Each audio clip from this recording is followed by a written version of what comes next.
KSEB കരാർ തൊഴിലാളികൾ June 20 ആരംഭിക്കുന്ന അനിശ്ചിതകാല പണിമുടക്കിന്റെ പ്രചരണാർത്ഥം സംഘടിപ്പിച്ച വാഹന പ്രചരണ ജാഥ പുനലൂർ ഡിവിഷനിൽ ശനിയാഴ്ച പര്യടനം നടത്തി. KSEB കരാർ തൊഴിലാളി ഫെഡറേഷൻ കൊല്ലം ജില്ലാ പ്രസിഡന്റ് S. മോഹൻലാലാണ് ജാഥ ക്യാപ്റ്റൻ. കരാർ തൊഴിലാളികളുടെ വളരെ ജീവിതമായ പ്രധാനപ്പെട്ട പ്രശ്നങ്ങൾ ഉന്നയിച്ചുകൊണ്ടാണ് അവരെ അനിശ്ചിതകാല പണിമുടക്ക് പ്രഖ്യാപിച്ചിരിക്കുന്നത്.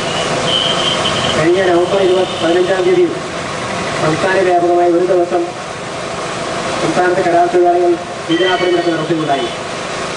വൈദ്യുതി ബോർഡിലെ ബഹുഭൂരിപക്ഷം തൊഴിലാളികളും ഈ പണിമുടക്കിൽ അതിനകത്തും ഈ തൊഴിലാളികളുടെ ആവശ്യങ്ങൾ എന്താണെന്നും അവരുടെ ആവലാതികൾ എന്താണെന്ന് പരിശോധിക്കാൻ വൈദ്യുതി ബോർഡ് മാനേജ്മെന്റ് തയ്യാറായിട്ടില്ല.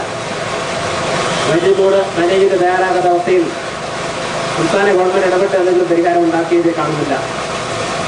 ഇത്രയും തന്ത്രപ്രധാനമായ ഒരു മേഖലയിലെ തൊഴിലാളികൾ ഒരു പണിമുടക്ക് നോട്ടീസ് കൊടുത്താൽ അത് സംബന്ധിച്ച് ഒരു സമീപനവും എടുക്കാത്ത ഗവൺമെന്റിന്റെ ഉത്തരവാദിത്ത രഹിതമായ സമീപനത്തിനെതിരെ തൊഴിലാളികൾ അനിശ്ചിതകാല പണിമുടക്ക് നടത്താൻ നിർബന്ധിതരായി തീർന്നിരിക്കുകയാണ്.